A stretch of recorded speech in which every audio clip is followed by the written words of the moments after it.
I call this hearing today to bring together two groups who are actually taking steps, active steps, to promote contractor employment of veterans. We're here today to learn from some of the nation's leading veteran service organizations about the challenges facing veterans. We will also hear from two large and well-known businesses about the excellent work they're doing in recruiting and hiring veterans. The status quo is just not acceptable.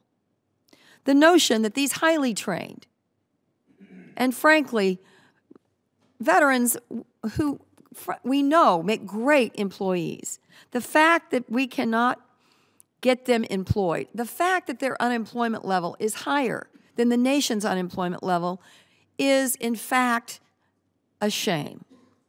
It is something we should be ashamed of.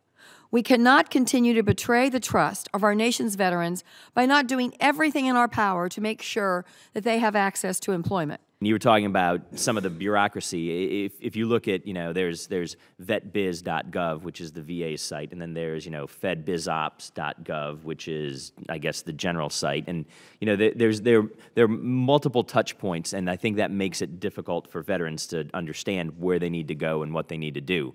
There is something touching veterans in almost every agency of government, all for the right reason, because people wanted to help veterans. But what we've done is we've spawned. And, what this hearing today has shown is that one piece of that we've exposed is this report that everybody's supposed to file.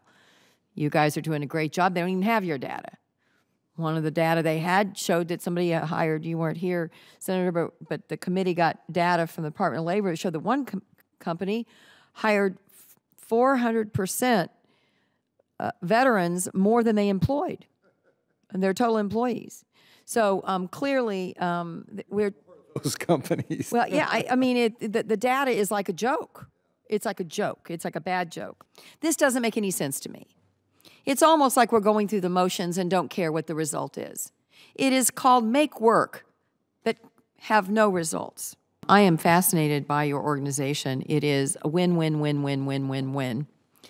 And I assume that all of this is being done with charitable donations. Are there any government funds that are involved in your organization whatsoever? Madam Chairman, there are no government funds at this time, no. And what is the amount of stipend? I mean, if someone is on a fellowship with your organization, how many can you do a year, and how big is your organization's budget? Because we should. This is a great example of where the private sector does, the not-for-profit sector does a much better job than government in trying to assist not only the veterans, but the community writ large as it relates to the various organizations that you get fellowships in. How does this work? Are the various organizations providing the money, or do you provide the money for the stipends during the fellowship? Madam Chairman, our loose planning figure for a fellowship is $10,000 per fellowship. And what that funds is 6 months of living stipends for the fellow so that he or she can work in a volunteer capacity within whatever organization, whether that's Habitat for Humanity or the Boys and Girls Club.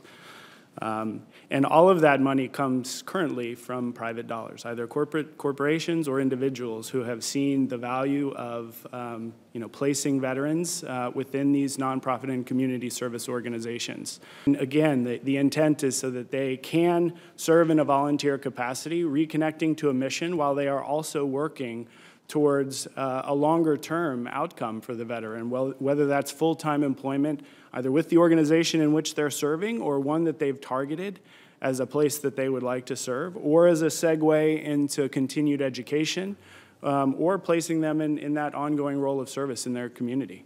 I bet they really give those organizations a shot in the arm in terms of morale and passion and focus. I think it's a terrific organization. We've got two good examples here today of companies that are doing the right thing. And by the way, it's a pleasure for me to compliment contractors.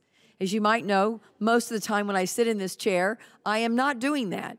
Most of the time I'm sitting in this chair, I am doing the opposite of that. So it is pleasant for me to compliment you on the work you're doing in this regard. Thank you all for being here today, and we'll continue to try to focus on this problem and in a meaningful way that doesn't cause businesses too much of a headache and ultimately helps veterans get where they need to be, and that is gainfully employed in a career where their leadership has a chance to shine.